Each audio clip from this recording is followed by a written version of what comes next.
Like many of us, Michael Talley was sick and tired of paying a lot of money for rent month after month. He thought of possible solutions and came up with something that may seem radical, but paid off in the end. Talley purchased an old school bus for cheap and started working on it to create the perfect tiny home. Since he didn't have any building experience, this was an epic adventure for Michael. Graphic designer Michael Talley lives in Austin, Texas. After years of paying $1,200 for rent and bills every single month, he decided that enough is enough and that he should do something about it. Talley started looking for a long-term living solution, and that came to him in the shape of an old school bus. He decided he would ride the tiny house trend and create his new home using what was once a school bus, saving tons of money in the process. But where should one even start when turning such an idea into reality?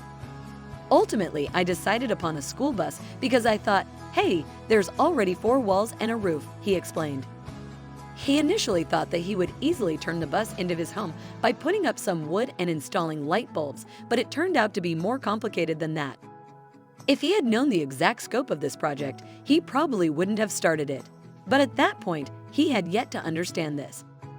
It can be easy to assume that a Texas-born man knows how to handle power tools and build stuff from scratch, but that wasn't the case for Michael Talley. His profession of choice is graphic design, and he has little experience in practical work. In fact, he admits that he had never built anything ever. But it wasn't like that's going to stop him from creating the tiny house of his dreams. He created several designs for the house and just started to work. But where could he find a school bus for sale? Turns out Michael Talley was in luck. He found an auction that was held by publicsurplus.com where there were 10 school buses for sale. What's even better, the auction wasn't very popular. Only a few bidders competed, so Michael was able to purchase one bus for only $2,200, less than 2 months of rent and bills. Another buyer bought all 9 other buses. At this time, Michael had just decided against making a tiny house and wanted to do a bus conversion instead. Michael had it all figured out. He wouldn't build a tiny house, but convert the bus into a full-size home with bedroom, bathroom, living room, and kitchen. Combining several different ideas he had for his tiny house, he created a plan for bus conversion. He took ideas from anywhere he could find, including movies like The Lost World, Jurassic Park. But ultimately, he had to cut many of those ideas and only keep the ones that had the best return in terms of practical living potential. One of the biggest problems Michael Talley had with this project was the bus's height. It measured at 6'1", while Michael is 6'6" tall. You can see why this was no good. This left him with no other option but to try and raise the roof. Remember how we told you that he didn't know how to do any of this work before starting? Well, he did the only thing he could. Watched a ton of YouTube tutorials in order to learn how to adapt the height of the bus and make it livable for a tall guy like himself. We mentioned that Michael was originally inspired by the Jurassic Park design, but he ultimately abandoned it and went with another idea. He figured it would be better to place the public areas of the home in the front of the bus. His plan included a kitchen that was actually bigger than what he had in the old apartment, a big desk, his old couch, and enough room for a queen-size bed. Of course, there would have to be plenty of storage room as well. Michael was determined to work hard in order to turn his dreams into reality, even though some parts of the project seemed nearly impossible. He devoted all his time to it, moving out of his comfortable studio apartment in North Austin. I moved into a tent in order to save money while working on the bus, commuting 40 minutes to work every day, just to afford more steel and more wood, he said. A friend let him park his bus on his farm for free until he finished the construction. Michael began by removing the bus seats. He never thought this would be a particularly difficult step, but it took him more time and effort than he expected. After the seats were taken away to a scrap metal place, Michael moved on. Despite not even knowing what impact drill was, he needed to use it if he wanted to remove the bus ceiling. He describes getting the panels off as the absolute worst. I wish that I had ended up keeping this insulation in. It was in remarkably good shape and would have saved me a few headaches if I kept it in, Michael remembers. He did have some fun while cleaning the bus. One time he found an old sticky note that said, "Kick me." He laughed, imagining how the note must have been attached by a kid during one boring bus ride. The next thing he needed to do was removing the rubber floors and the windows. He thought about keeping the windows for a while, but ultimately decided that he prefers privacy instead. After all, he was about to start living in the bus.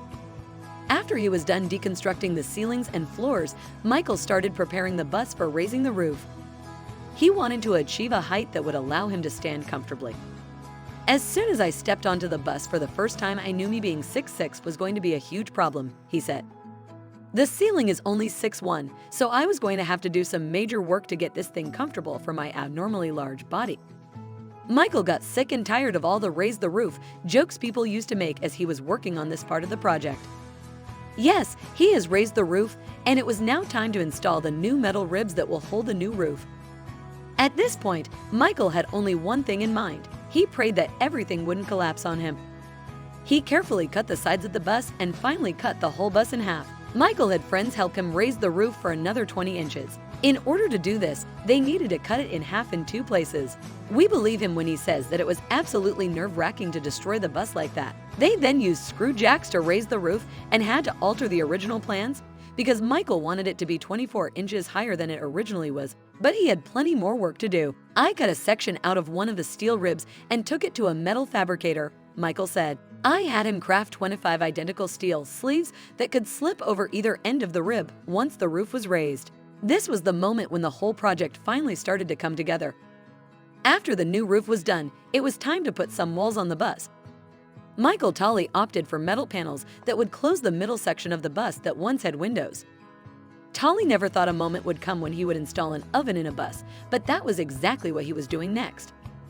The bus is basically an oven right now, what being solid steel and in Texas. Though apparently, it's also semi-bulletproof. For the time being, he decorated the inside of the bus with Christmas lights and cut holes for the new windows to be installed. He still had plenty of work to do. Michael was experiencing one setback after another. This time, the bus was stuck in the mud and it messed up its power steering. He had to learn some new skills pretty fast. You have any idea how hard it is to try and parallel park a 40-foot school bus with no power steering? I do, he remembered. Michael could do all this work relatively quickly because a friend let him stay in his farm. He basically didn't have any other expenses and could focus all his money and energy on the bus's makeover. He commuted from the farm outside of Austin to the city every day to go to work and came back to his project every day after that.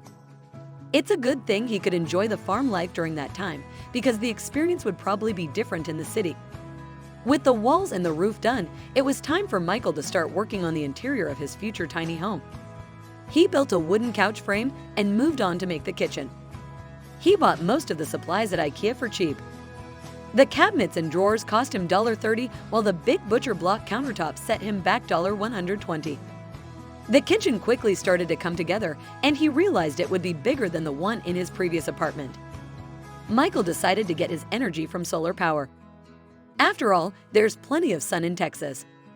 He installed solar panels on the roof during one of the toughest days of the entire project. This was the most frustrating day of the build, he remembers. I was doing it myself. It was very windy and things kept falling off the roof. But it was worth it because solar panels would enable him to generate electricity on the go and not have huge bills.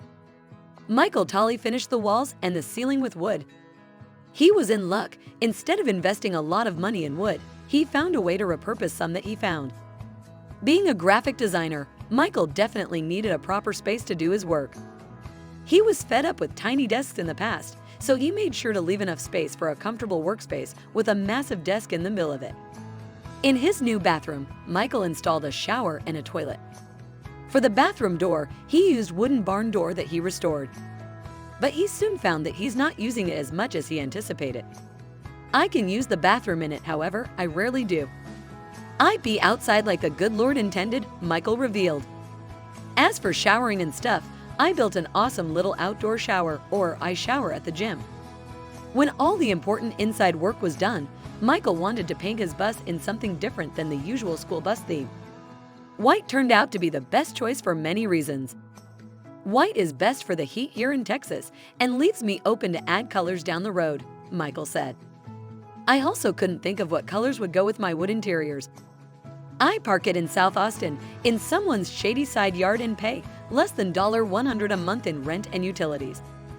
How long did it take him for the whole project? Around 5 months. Michael would need much more time if he hadn't been so dedicated to hard work and went all in with his time, money, and other resources. Michael Talley now lives in his converted school bus, full-time, and pays less than $100 for rent and utilities together. Now that's saving money. He is currently working on his van so he can travel around the country more. In total, Michael spent around $15,000 remodeling the school bus into his new home. But Michael learned plenty of things during the bus remodeling, and he can't wait to apply them to his next project. After all, he's been saving a lot of money living like this, and he needs to invest that money elsewhere. I have a composting toilet that works great, and it just so happens that I get by using the one at work. The bathroom is mostly used for storing materials for my current van conversion project. We'll let you know how his van makeover project is going.